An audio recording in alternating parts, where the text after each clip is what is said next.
మేము అడుగుతున్నాం, కనీసం ఒక్క రోజైనా ఒక్క విషయంలోనైనా నిజం చెప్పాలి అని మీరు అనుకోవట్లేదా?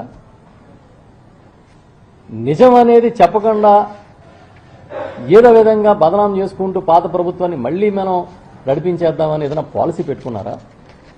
మాకు అర్థం కావట్లే. ఎందుకంటే ఇప్పుడు ఎవడైనా అధికారంలోకి వచ్చిన తర్వాత సంవత్సరం 6 నెలల పాటు కక్ష సాధింపులో, వేధింపులో, లేకపోతే అబద్ధాలో చెప్పి బతుకుతారు, రాజకీయాన్ని నడుపుతారు. మీరు ఇంక ఇవన్నీ వదిలేసి ఒకటే స్కీము, అబద్ధాల స్కీము.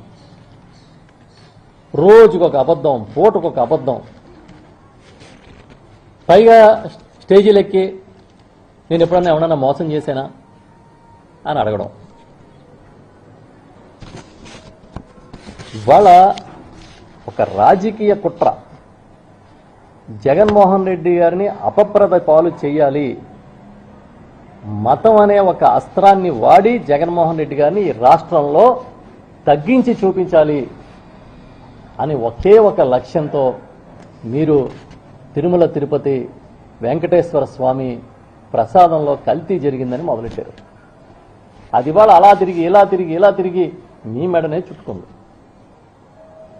మీ సొంత భజన బృందాలు, మీ సొంత ఛానల్స్ కానీ పత్రికలు కానీ చివరికి వాళ్ళు కూడా మిమ్మల్ని ఇంకా ఎత్తి చూపించలేకపోతున్నారు. మిమ్మల్ని ఎంతకాలం మోస్తామనే పరిస్థితి ఈ సబ్జెక్టులో వచ్చి ఇది ఇంకా మనం వదిలేయాలి ఈ సబ్జెక్ట్ అని వాళ్ళే స్టేజ్ మీద చెప్తున్నారు, వాళ్ళే తెరల మీద చెప్తున్నారు.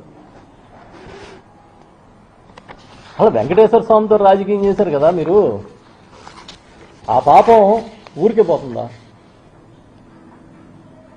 పోనీ ఏదైనా ప్రజలకి నష్టం జరిగితే అయ్యో పాపం ఉండడం మానేశారు. ఈ కల్తీ గురించి, పాలు కల్తీ, నీళ్ళు కల్తీ మాట్లాడరు. లేని కల్తీ గురించి మాత్రం రోజులు తరబడి నడుపుతా ఉన్నారు డ్రామాలు. ఇంకా చాలా మనం మాట్లాడుకోవాలంటే అసలు ఛార్జ్ షీట్లో సిబిఐ చెప్పిన దాన్ని కూడా వక్రీకరిస్తున్నారు. ఇప్పటికీ చంద్రబాబు నాయుడు గారు సభలో కూడా వక్రీకరించి మాట్లాడతారు. అసలు ఛార్జ్ షీట్లో ఏం చెప్పింది, అసలు ఏఆర్ డైరీది అదంతా మొన్న మా నాయకుడు జగన్మోహన్ రెడ్డి చాలా స్పష్టంగా చాలా డీటెయిల్గా చెప్పారు. చంద్రబాబు నాయుడు గారి హయాంలో తీసిన శాంపుల్స్, రిజెక్ట్ చేసిన ట్యాంకర్లు మళ్ళీ ఆయన హయాంలోనే లోపలికి వచ్చాయి. ఆయన హయాంలో జరిగిందే కల్తీ అని, రిజెక్ట్ అయిన ట్యాంకర్లు కూడా ఆయన హయాంలో లోపలికి వచ్చినాయి అని తెలిస్తే కూడా ఇంకా ఇదేదో జగన్మోహన్ రెడ్డి గారు తప్పు చేసినట్టుగా బుకాయిస్తా ఉన్నారు.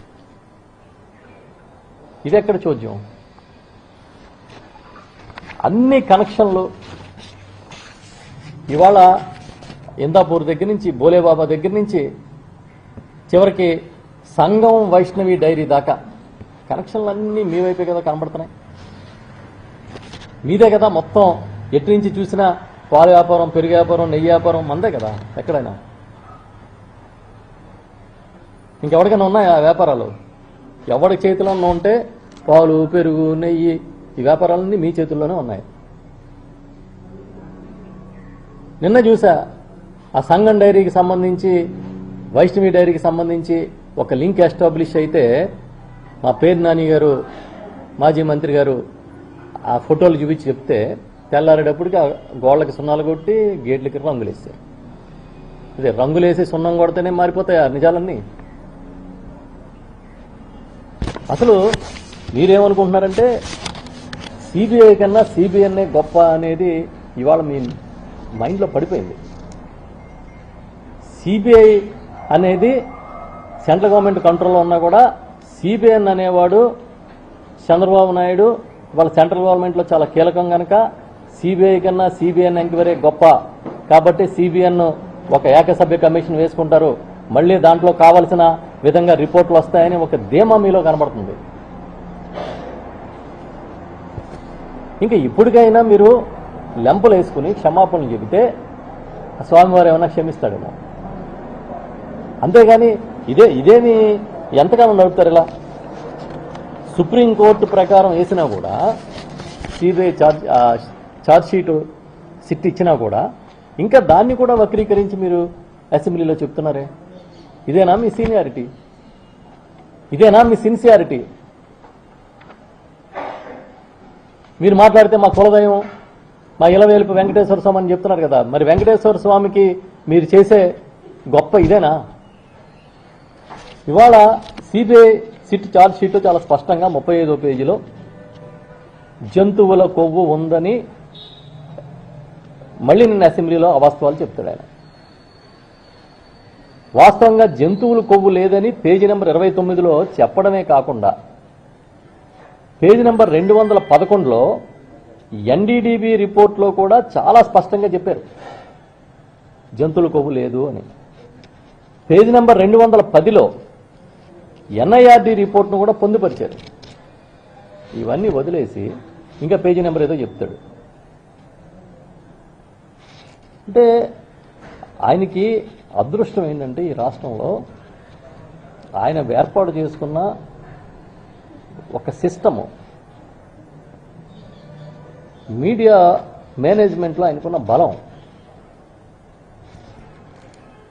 మా వాళ్ళు అడిగారు, మీరు ఇందాపూర్ మీద డిస్కషన్కి రండి, రాము, కౌన్సిల్లో అయితే రాము, అంటే అసెంబ్లీలో అయితే అక్కడ ఎవరో మేము లేం కదా, వైఎస్ఆర్ పార్టీ సభ్యులు లేరు కాబట్టి మీ ఇష్టం వచ్చిన మాట్లాడి రికార్డులో తీసుకోవచ్చు. కౌన్సిల్లో రారు, మీకు అంత నిజాయితీ ఉంటే రండి డిస్కషన్కి. నెంబర్ 2, మీరు కౌన్సిల్లో పోనీ ఇందాపూర్ మీద మీరు రావట్లేదు, లడ్డు మీద మాట్లాడదాం రండి, మీరు రారు. మీకు కంఫర్ట్గా ఉన్న దగ్గర, అసలు ఎదట మిమ్మల్ని అడిగేవాడు లేని దగ్గర మీ ఇష్టానుసారం మాట్లాడేయచ్చు అనేది మీ ఆలోచన. ఇంతెందుకు, ఇందాపూర్ ఇష్యూ బయటకు వచ్చిన తర్వాత హెరిటేజ్ కంపెనీ అఫీషియల్ వెబ్సైట్లో ఫిబ్రవరి 10, 2026 మ్యానుఫ్యాక్చరింగ్ ప్లాంట్గా ఉన్న ఇందాపూర్ డైరీ ఫిబ్రవరి 15, 2026 అంటే కేవలం 5 రోజుల్లో కోర్ మ్యానుఫ్యాక్చరింగ్ ప్లాంట్గా ఎలా మారింది? ఎందుకు మార్చారు? దీని అర్థం ఏంటి? దీనికి చంద్రబాబు ఏమైనా సమాధానం చెప్తారా అని అడుగుతున్నాం. అదేవిధంగా ఫిబ్రవరి 14, 2026 హెరిటేజ్ ఫుడ్స్ నేషనల్ సేల్స్ హెడ్గా ఉన్న ఒక వైస్ ప్రెసిడెంట్గా ఉన్న మకరంద్ శాస్త్రిని అని ఆయన రాజీనామా చేశారు. ఎందుకు? అంత పెద్ద కంపెనీకి ఒక వైస్ ప్రెసిడెంట్ని రాత్రి ఎందుకు రాజీనామా చేయించారు చెప్పండి. ఇదే కాకుండా చంద్రబాబు 2015లో అధికారంలో ఉన్నప్పుడు టీటీడీ నెయ్యి వ్యవహారంలో ఇందాపూర్ డైరీ నుంచి కిలో